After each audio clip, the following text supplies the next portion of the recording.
अब जैसे यहाँ पर हमारा अगला क्वेश्चन कह रहा है, चौथा क्वेश्चन, यदि x का 8% कॉमा y के 4% के बराबर है तो x का 20% किसके बराबर होगा।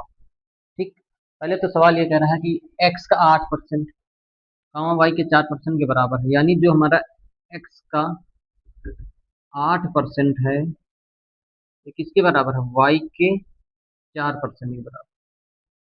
ठीक, बराबर है तो x का 20% किसके बराबर होगा। पहले हम x का 8% बराबर y के 4% का ये इसका मान पहले निकाल लेते हैं। भाई परसेंटेज से परसेंटेज किया, 4 1 4 4 2 ये कट गया। अब यहाँ पर आ जाएगा x बटे वाई बराबर 1/2, 1/2 इतना आएगा ना भाई। तो यहाँ पर हम ये भी तो लिख सकते हैं x गुणे 1/2 वाई, ये क्या हम नहीं लिख सकते, लिख सकते हैं ना।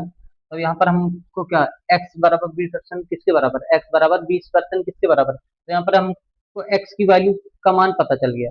यानी अब यहाँ पर क्वेश्चन कह रहा है x बराबर 20% किसके बराबर है, तो हमको यहाँ पर x की वैल्यू पता चल गई 1/2 वाई।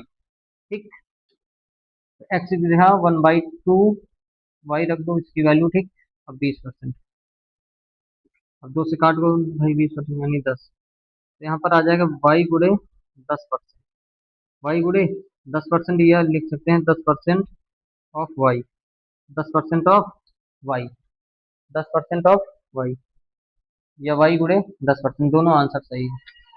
ठीक, दोनों आंसर सही, हम ये वाला मान लेते हैं वाई गुणे 10% आंसर आ गया। ठीक, वाई गुणे 10। चलिए आप लोग भाई चैनल को ज़्यादा से ज़्यादा शेयर कीजिए, सब्सक्राइब कीजिए और लाइक करना ना भूलें, कमेंट करना ना भूलें।